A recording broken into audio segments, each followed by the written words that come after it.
Historia de la filosofía, por Nicolás Abagnano, volumen 1, 51, parte primera, Filosofía antigua, capítulo 9, Platón, 47, Ilustración y defensa de la enseñanza de Sócrates. En la primera fase, la investigación platónica permanece en el círculo de la enseñanza socrática y se propone o bien ilustrar el significado de alguna actitud fundamental del Sócrates histórico, Apología, Critón, o bien encontrar y esclarecer los conceptos fundamentales situados en la base de su enseñanza, Alcibíades I, Ión, Hipias Menor, Laques, Cármides, Eutifrón, Hipias Mayor, Lisis. El contenido de la Apología y del Critón lo hemos utilizado a propósito de Sócrates. La Apología es sustancialmente una exaltación de la tarea que Sócrates asumió ante sí y ante los demás, y es, por tanto, la exaltación de la vida consagrada a la investigación filosófica. Puede decirse que la significación entera del escrito está contenida en la frase: una vida sin investigación no es digna de ser vivida por el hombre. Sócrates declara a los jueces que no abandonará nunca la tarea que le fue confiada por la divinidad, el examen de sí mismo y de los demás, para hallar el camino del saber y de la virtud. Ya en la presentación que Platón hace de Sócrates en la Apología, es evidente que se ve encarnada en la figura del maestro aquella filosofía como investigación a la cual él mismo había de dedicar su existencia entera. El Critón nos presenta a Sócrates frente al dilema: o aceptar la muerte por el respeto que el hombre justo debe a las leyes de su país, o huir de la cárcel, conforme le proponían sus amigos, y desmentir así lo más sustancial de su enseñanza. La aceptación serena que Sócrates hace del destino a que se le condena es la última y decisiva prueba de la seriedad de su enseñanza. Esta actitud prueba que la investigación es una misión tal que el hombre que se haya comprometido a ella no debe traicionarla aceptando compromisos y fugas que le vacíen de todo significado vital.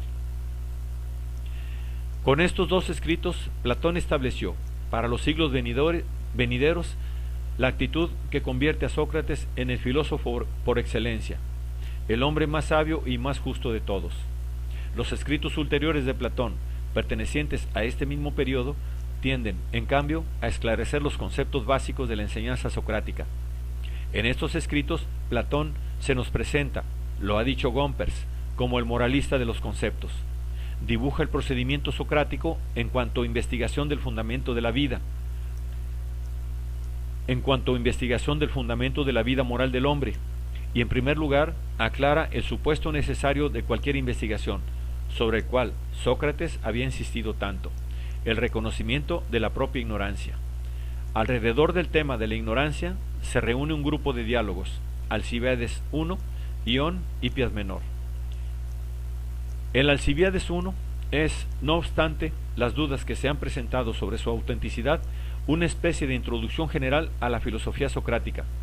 A Alcibíades, que, rico en dotes y en ambición, se dispone a participar en la vida política con la pretensión de dirigir y aconsejar al pueblo ateniense, Sócrates pregunta dónde aprendió la sabiduría necesaria para este objetivo, ya que nunca se reconoció ignorante y por tanto nunca se preocupó de buscarla. Alcibíades se encuentra todavía en la ignorancia, en la peor de las ignorancias, la de aquel que no sabe que es ignorante, y de ella sólo puede salir aprendiendo a conocerse a sí mismo, esto es, su propia alma. Únicamente por este camino podrá alcanzar el conocimiento de aquella justicia que es necesaria para gobernar un estado y sin la cual no hay políticos, sino politicastros vulgares que se engañan a sí mismos y engañan al pueblo. Este tema de la ignorancia inconsciente es también la de Ión. Ión es un rapsoda que se vanagloria de saber exponer muchos y bellos pensamientos sobre Homero y de ser, por tanto, competente respecto a todos los temas de que trata la poesía homérica. Platón probablemente representa en él a un tipo de falso sabio que debía ser frecuente en sus tiempos, el tipo de quien, recordando a Homero de memoria y teniendo siempre a mano dichos del poeta, lo citaba en todas las ocasiones con la pretensión de apelar a la más antigua y auténtica sabiduría griega. Platón demuestra que en verdad ni el poeta, ni mucho menos el rapsoda, sabe nada. El uno y el otro hablan de tantas cosas no en virtud de su sabiduría, sino en virtud de una inspiración divina que se transmite de la divinidad al poeta, del poeta al rapsoda, del rapsoda al oyente, como la fuerza de atracción del imán pasa de un anillo de hierro a otro y forma una larguísima cadena. Si el del poeta o del rapsoda fuese verdadero saber, cuando cantan la guerra, podrían mandar ejércitos y ocuparse así seriamente de todas las cosas que se limitan a cantar. Una variación paradójica del tema de la ignorancia se nos presenta en el Hipias menor, el cual tiende a demostrar que sólo el hombre de bien puede ser quien peca voluntariamente. En efecto, pecar voluntariamente significa pecar a sabiendas, pecar sabiendo en qué consiste el bien y en qué consiste el mal, y escogiendo deliberadamente el mal. Pero, ¿quién sabe en qué consiste el bien? El hombre de bien, y sólo él, pues, puede pecar voluntariamente. La absurdidad de esta conclusión da pie para sugerir que es imposible pecar voluntariamente y que peca solo quien no sabe qué es el bien, esto es, el ignorante. El diálogo es una reducción al absurdo de la tesis opuesta a la de Sócrates, y es, por tanto, una confirmación indirecta de la tesis de que la virtud es saber. La demostración de esta tesis es el objeto de un grupo de diálogos, más importantes que los primeros. Tal demostración presupone que la virtud es sólo una. Estos diálogos procuran, por esto, reducir al absurdo la afirmación de que existan diversas virtudes, demostrando que ninguna virtud tomada aisladamente puede ser comprendida y definida.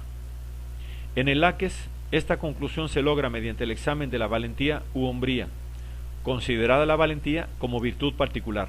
Es preciso definirla como la ciencia de lo que se debe o no se debe temer, esto es, del bien o del mal futuros. Pero el bien y el mal son tales no solo respecto al futuro, sino también respecto al presente y al pasado. La ciencia de los mismos no puede limitarse, por tanto, al futuro. Antes bien, concierne a todo el bien y a todo el mal. Y esta ciencia ya no es la valentía como virtud particular, sino toda la virtud. Así, la investigación que se propone determinar la naturaleza de una virtud singular llega en realidad a determinar la naturaleza de toda virtud. Tan imposible es distinguir en la virtud partes diversas. En el Cármides se efectúa la misma investigación a propósito de la prudencia y conduce a la misma conclusión. Critias, interlocutor principal del diálogo, define la prudencia como conocimiento de sí mismo, esto es, del propio saber y del propio no saber, y por lo tanto, ciencia de la ciencia. Pero a esta definición Sócrates opone que tal ciencia reclama un objeto propiamente suyo. Como no hay un ver que consista en no ver nada, antes bien, el ver tiene siempre por objeto una cosa determinada. Así la ciencia no puede tener por objeto la ciencia misma, sino que debe tener un objeto propio determinado, sin el cual no sería ciencia de nada. El intento de definir la prudencia como ciencia de la ciencia fracasa, pues, dada la imposibilidad de que la ciencia se tenga por objeto a sí misma. La investigación tiende a sugerir que la prudencia, si es ciencia, debe tener por objeto el bien, pero si es ciencia del bien, ya no es sólo prudencia, antes bien, es al mismo tiempo sabiduría y valentía, entera virtud. En el Eutifrón se examina la primera y fundamental virtud del ciudadano griego, que es la piedad religiosa o santidad. Ser parte de la definición puramente formalista de tal virtud como del arte que regula el intercambio de beneficios entre el hombre y la divinidad. Intercambio por cuyo medio el hombre ofrece a la divinidad culto y sacrificios para obtener de ella ayuda y ventajas.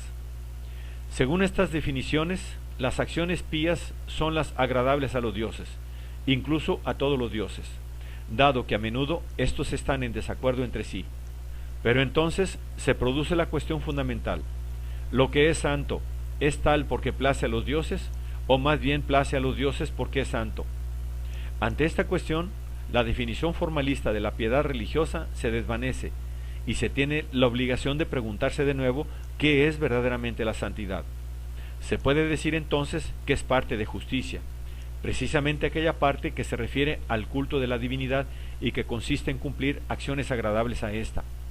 Pero con esto se vuelve a la definición abandonada. La conclusión negativa del diálogo expresa no sólo la denegación del concepto formalista de la piedad religiosa, sino también la imposibilidad de definir tal piedad como una virtud por sí, distinta de las demás, y conduce por esto indirectamente al reconocimiento de la unidad de la virtud. Correlativamente a la investigación sobre la virtud, Platón desarrolla la investigación sobre el objeto o el fin de la virtud, sobre los valores que están en su base. Una acción bella, un discurso bello, tiene por objeto lo bello. ¿Pero qué es lo bello? Tal es el problema del Hipias mayor. La conclusión es que lo bello no puede ser distinto del bien, ni como lo que es conveniente, ni como lo que es útil, puesto que lo conveniente es la apariencia de lo bello, no lo bello mismo, y lo útil no es más que lo provechoso, lo que produce el bien, y es, por tanto, causa del mismo bien. Del mismo modo que todas las virtudes tienden, en cuanto se las examina, a unificarse en el saber, así los varios objetos o fines de las acciones humanas, lo bello, lo conveniente, lo útil, tienden a unificarse en el concepto del bien. El bien es semejante. El bien es también el término final y el fundamento de toda relación humana. Según Elisis, la amistad no se funda ni en la naturaleza ni en la desemejanza entre las personas. Lo semejante no puede encontrar en lo semejante nada que ya no tenga, y lo desemejante no puede amar lo que le es desemejante. Lo bueno no puede amar lo malo, ni lo malo lo bueno. El hombre no ama y no desea más que el bien. Ama y desea un bien inferior con vistas a un bien superior. De modo que el bien último y supremo es también el primer fundamento de la amistad. Es más, este es únicamente el solo y verdadero amigo, mientras que las demás cosas que deseamos y amamos solo son sus imágenes. La amistad entre los hombres se funda, pues, en su común relación con el bien. Los resultados de la investigación emprendida en todos estos diálogos se pueden recapitular así. Primero, no existen virtudes particulares, sino que la virtud es una sola.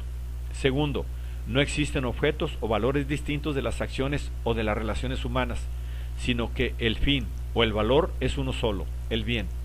Estas dos conclusiones abren la perspectiva de la ulterior investigación platónica y representan los problemas que ésta debería debatir.